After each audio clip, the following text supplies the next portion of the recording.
خبروں کے سلسلے کو آگے بڑھائیں گے، آپ کو بتائیں گے کہ پاک امریکہ تعلقات کے موضوع پر کانفرنس، امریکی سفیر ISSI کی زیر اہتمام کانفرنس میں شریک ہیں۔ ساتھ ہی پاک امریکہ سفارتی تعلقات 70 برس سے قائم ہیں۔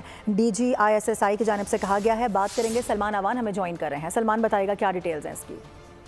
بعد میں پاک US جو دو طرفہ تعلقات ہیں اس کے حوالے سے کانفرنس کا اہتمام کیا گیا، جس سے امریکن سفیر ڈونلڈ بلوم نے ایک کی نوٹ ایڈریس کیا، جس میں انہوں نے پاکستان اور امریکہ کے تعلقات کے حوالے سے کافی گفتگو کی، مختلف پہلوؤں کو اجاگر کیا۔ خاص طور پر ان کا کہنا تھا کہ پاکستان کے ساتھ جو دہشت گردی یا انسداد دہشت گردی کے لیے تعاون ہے اس کو امریکہ سراہتا ہے، اور پاکستان نے جو قربانیاں دی ہیں دہشت گردی کے خاتمے کے لیے امریکہ اس کا معترف ہے، اور وہ سمجھتے ہیں کہ پاکستان اور امریکہ کے تعلقات جو ہے وہ صرف سیاست یا بین الاقوامی امور پر مبنی نہیں، بلکہ انہوں نے کئی پروجیکٹس کا حوالہ دیا جن کے حوالے سے ان کا کہنا تھا کہ امریکہ پاکستان کے اندر بہت سارے شعبوں کے اندر انویسٹمنٹ کر رہا ہے، اور اس وقت امریکہ پاکستان کا سب سے بڑی ایکسپورٹ مارکیٹ ہے۔ پاکستان اور امریکہ کے درمیان جو ٹریڈ والیوم ہے وہ $9 ارب تک تجاوز کر چکا ہے، اور اس میں جو پاکستان ہے اس کا شیئر جو ہے آپ کہہ سکتے ہیں کہ 3 ارب کا سرپلس ہے۔ تو ان کا کہنا تھا کہ امریکہ کی کوشش ہے پاکستان کے ساتھ نہ صرف حکومتی سطح کے اوپر تعاون کیا جائے بلکہ جو پیپل ٹو پیپل کانٹیکٹ ہیں